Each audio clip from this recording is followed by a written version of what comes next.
நந்தனாருக்கு வழிவிட்ட நந்தி.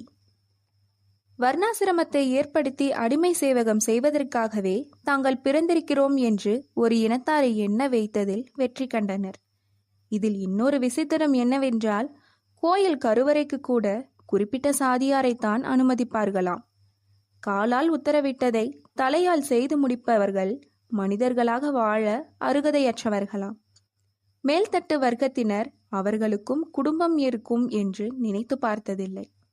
அடிப்பணிய தயாராய் இருக்கும் வரை ஆணையிட்டு கொண்டுதான் இருப்பார்கள் என்று தெரியாது அந்த இனத்திற்கு. பல்லக்கு தூக்கிகள் பாரம் என்று யோசித்தால் உற்சவர் ஒரு அடி எடுத்து வைக்க முடியுமா? தாழ்த்தப்பட்டவர்கள் வெட்டி கொடுத்த குளத்து நீரில்தானே மூலவருக்கு அபிஷேகம் நடக்கிறது. அவர்கள் செய்வித்த வாத்திய கருவிகளை கோவில் உள்ளே அனுமதித்து அவர்களை வாயிலிலேயே நிற்க வைப்பதுதானே உங்கள் மனு தர்மம். படைப்பில் நீங்கள் முதன்மையானவர்கள், விசேஷமானவர்கள் என்றால் உங்களுக்கு மூன்றாவதாக நெற்றிக்கண்ணா இருக்கிறது? இல்லை நீங்களெல்லாம் மரணமில்லா பெருநிலை பெற்ற சஞ்சீவிகளா? வர்ணபேதம் சமுதாயத்தின் ஆணிவேர் வரை ஊறியிருந்தது. தாழ்த்தப்பட்டவர்கள் இவர்களை பொறுத்தவரை ஜடங்கள்தான். கட்டளைக்கு காத்திருப்பதே அர்ஜுனர்கள் பணி என்ற செருக்கு மிகுந்திருந்தது உயர் ஜாதிக்காரர்களிடம். அந்த ஒடுக்கப்பட்ட ஆதனூர் சேரியிலிருந்துதான் நந்தனார் அவதரித்தார். வீதியில் நடந்து செல்லும் சிவனடியார்கள் சிவசிவ என்று சொல்லி செல்லும் போது உள்ளே தொட்டிலில் படுத்திருக்கும் நந்தனாரின் முகம் பிரகாசமடையும். கோயில் மணியோசை கேட்கும் போதெல்லாம் அந்த பிள்ளை கன்னத்தில் போட்டுக்கொள்ளும். புலாலை உண்ண மறுக்கும். விபரம் அறிந்த வயதில் விடிகாலையில் ஸ்நானம் செய்து உடலெங்கும் விபூதி பட்டைகளை போட்டுக்கொண்டு சதா சிவநாமங்களை உச்சரித்து கொண்டே இருக்கும். இந்த சிவப்பித்து கோயிலுக்குள் பிரவேசித்து சிவனை 2 கண்களால் காணும் பாக்கியம் கிடைக்காதா என்று ஏங்கி நின்றது. இங்கு முக்கியமாக இதை குறிப்பிட்டாக வேண்டும்.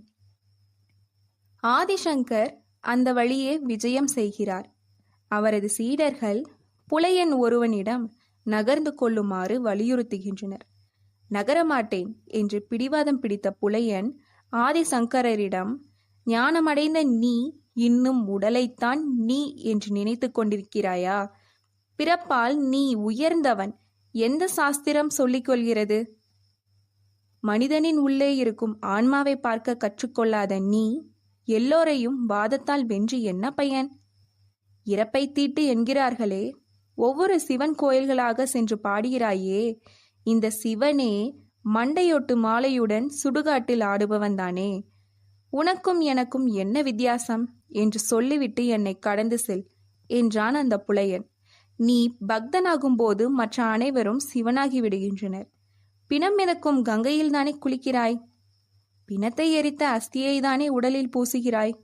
உனக்கு மட்டும் என்ன விதிவிலக்கு? இப்படி அழித்தால் சிவனா அவன்? வரட்டியை பற்ற வைத்து வெட்டியான் எரித்தால் உன் பிணம் எரியாதா என்ன என்று புலையன் கேட்க ஆதிசங்கரர் வாயடைத்து போகிறார். அவன் காலில் விழ முனைந்தபோது புலையன் மறைந்து போனான். பிறப்பினால் உயர்ந்தவர் தாழ்ந்தவர் இல்லை என்று உனக்கு உணர்த்தினோம் என்று அசரீரி கேட்டது. நந்தனாருக்கு திருப்புன்கூர் சென்று சுவாமி தரிசனம் செய்ய வேண்டும் என்ற ஆசை வெகுநாளாய் இருந்து வந்தது. அந்த காலத்தில் ஹரிசன மக்களை கோயிலுக்குள் அனுமதிப்பதில்லை. குளம் வெட்டுவது, வாத்திய கருவிகள் செய்வது என சிவ காரியங்களில் ஈடுபடும் நந்தனுக்கு எப்படியாவது திருப்புன்கூர் சென்று சிவனை கண்குளிர கண்டுவிட வேண்டும் என்று விருப்பப்பட்டான். சதா சிவனையே பூஜித்து வந்த நந்தனாருக்கு தான் சிவனின் விருப்பப்பட்டியலில் இருக்கிறோம் என்று தெரியாது.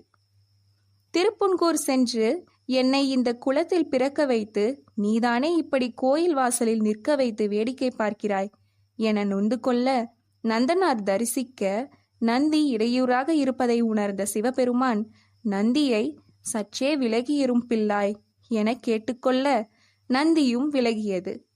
நந்தனார் சிவனை தரிசனம் செய்து தன் பிறவி பயனை அடைந்தார். அந்த அசரீரி நந்திக்கு மட்டுமல்ல, அந்த ஊருக்கே கேட்டு ஊரே திரண்டு வந்தது. நந்தனாருக்காக வழிவிட்ட நந்தி நந்தனாரின் பெருமையை காலம் காலமாக சொல்லிக் கொண்டிருக்கும்.